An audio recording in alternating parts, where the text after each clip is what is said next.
ดีมื้อนี้ผู้แดงสตูดิโอสิมาสอนวิธีการลงโปรแกรม AutoCAD 2007เนาะโอเคก่อนอื่นเข้าไปเลยเข้าไปติดตัวนี้เนาะเพราะว่าข้าพเจ้าโหลดมาแล้วมันจะอยู่ในตัวนี้เราต้องแตกไฟล์ตัวนี้ก่อนเนาะแตกไฟล์คลิกขวาแล้วคลิกตัวสองนี่เนาะแยกไฟทีหลังนี่ตัวนี้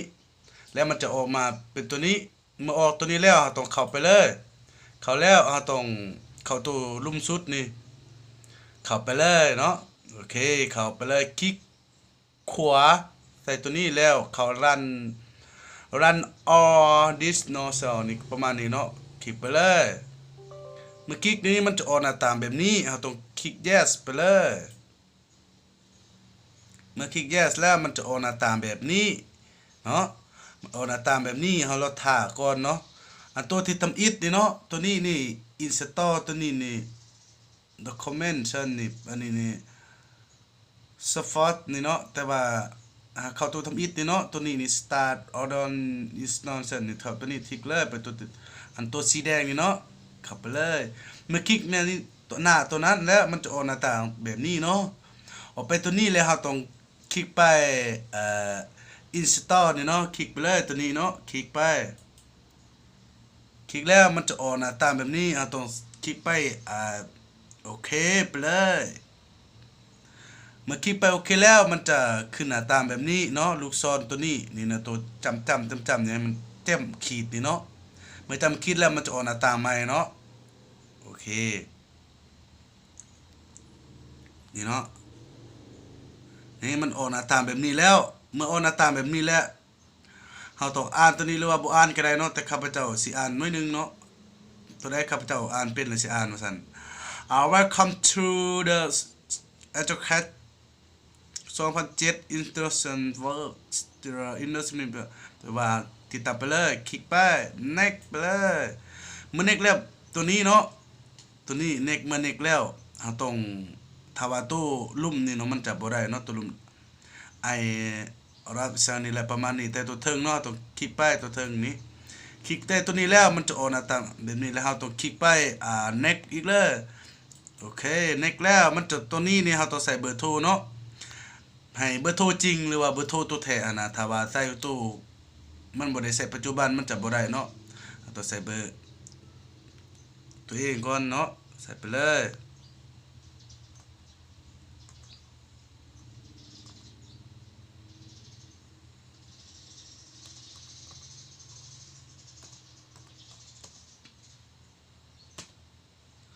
แล้วเราต้องเข้าไป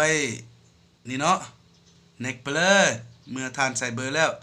ครับ next ไปเลย next แล้วมันจะออกหน้าตามแบบนี้หน้าตามแบบนี้ถ้ามันออกหน้าตามแบบนี้เนาะ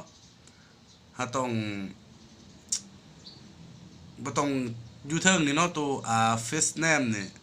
first name นี่บ่ต้องเปลี่ยนเนาะตัวเอา window เลยแล้วก็ last name นี่เอา user เลยตัวนี้นี่เอาเลยสมมุตินี่ประมาณนี้นะใส่ตัวโออันตัวนี้นี่เนาะตัวลมนี่ diver เลยนี่จำซื่อๆเนาะไปเลยจำลายเท่าใดก็ได้เนาะบ่มีข้อกำหนดเนาะตัวลมก็คือกันเนาะจำเมื่อกดจำแล้วเราต้องเข้าไป next เลยเมื่อ next แล้วเราต้องตัวนี้นี่เนาะบ่ต้องคลิกใส่เนาะตัวนี้เราต้อง next ไปเลยโอเค next ไปเลยเมื่อ next แล้วตัวนี้ก็คือกันเนาะบ่ต้องใส่เลยเนาะหรือว่าสิ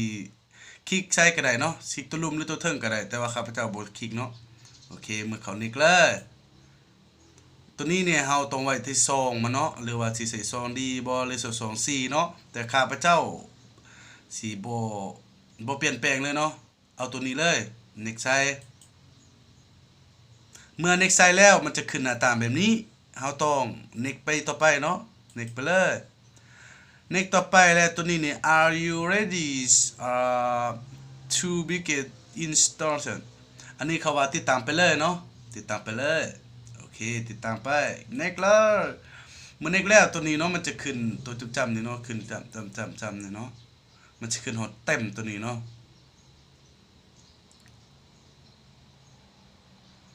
เราต้องท่าแล้วเนาะเพราะว่าคอมของข้าพเจ้ามันสาเนาะสเปคมันบ่สูงเนาะสเปคธรรมดาสิดอกแต่ว่าพอได้ลงพอได้เล่นสาอย่างอึดอัดอีสังก็อดใจแล้วถ้าบ่อดนี่ต้องถ้าคนแบบใจห่อยังนี่บ่ได้เนาะ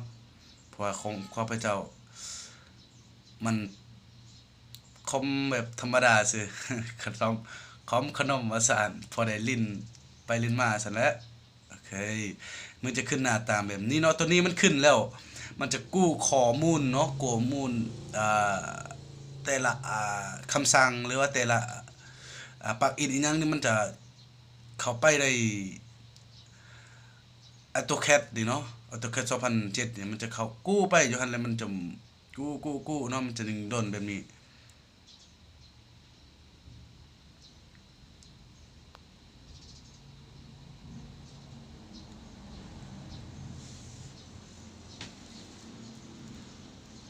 เนาะมันกู้เนาะ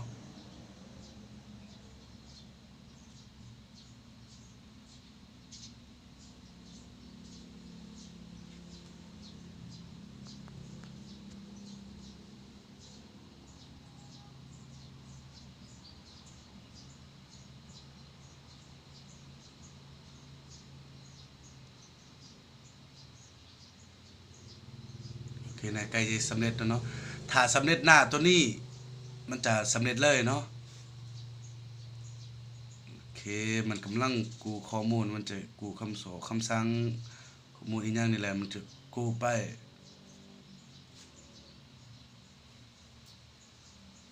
โอเคสำเร็จแล้วเนาะสำเร็จแล้วเราไปเข้าไปที่ Finish นี่เนาะ Finish นี่เข้าไปเลยคลิกไปโอเคเมื่อคลิกไปมันจะออกหน้าตาแบบนี้นี่เนาะเราต้องออกไปเลยเนาะบ่ต้องเข้าอีหยังเนาะออกไปแล้วมันจะ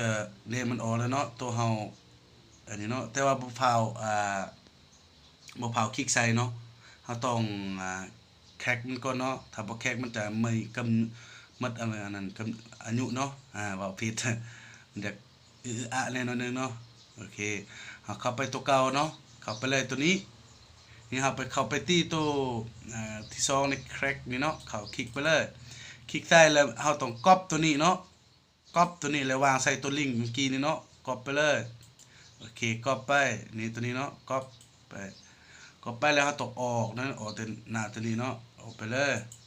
ออกแล้วเราต้องคลิกไปตัวนี้คลิกขวาเนาะคลิกขวาแล้วเราเข้าไปที่ตัวนี้เนาะ open file สันนี่ location นี่เนาะประมาณนี้แหละเข้าไปเลยเมื่อเข้าแล้วมันจะเป็นหน้าตาแบบนี้เราต้องคลิกเนาะคลิกใส่เลยคลิก fast นี่เนาะนี่มันจะกดตัวนี้คือเก่าเนาะแล้วตัวกดที่consent นี่เนาะถ้ากด speed อีกอย่างนี้เนี่ยมันบ่ได้เนาะเข้าไป consent นี่เนาะโอเค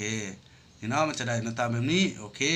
ถ้ามันหน้าตาแบบนี้มันจะได้แล้วเนาะเอาไปเข้าไปเลยสุดซีนก็เนาะให้คอมเฮาพอได้ไว้หน่อยนึงเฮาเข้าตัวนี้เลยเนาะเข้าเลย SketchUp ของเฮาเอ้ยไม่ใช่เนาะเอ้ยบอกผิดอีกแล้ว